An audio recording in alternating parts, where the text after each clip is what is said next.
একজন ব্যক্তির নাম বলছি, ইউনুস আলাইহিস সালাম। নাম শুনেছেন কিনা?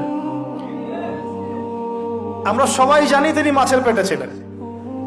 কেন ছিলেন এটা অনেকে জানি না। কেন তিনি, আল্লাহ পাক তাকে ওই পরীক্ষায় ফেলেছেন 3 দিন 3 রাত মাছের পেটে।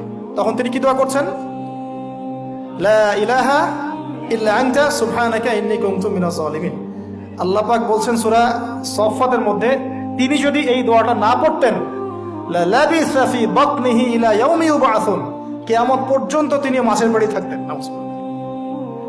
তাহলে এখান থেকে আমরা শিখলাম, জীবনে অনেক চড়াই উতরাই আসবে, সবর করতে হবে। দাওয়াতের মেহনতে সবর করতে হবে। মানুষ কবুল করলো করলো না দেখার দরকার নাই, আমি আমার গতিতে দাওয়াত দিতে থাকবো। আর বিপদ আপদ যদি চলে আসে, দোয়া ইউনুস পড়বো, বলবো লা ইলাহা ইল্লা আনতা সুবহানাকা ইন্নী কুনতু মিনাজ জালিমিন। আল্লাহ পাক যে কোনো বিপদ দূর করে দিবেন ইনশাআল্লাহ। সাক্ষাৎ মউত থেকে আল্লাহ পাক এই দোয়া পড়লে বাঁচাতে পারেন।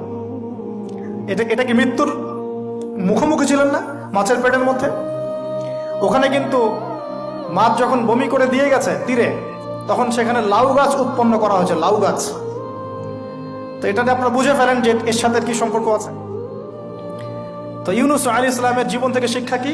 এই দোয়া করবো, লা ইলাহা ইল্লা আনতা সুবহানাকা ইন্নী কুনতু মিনাজ জালিমিন।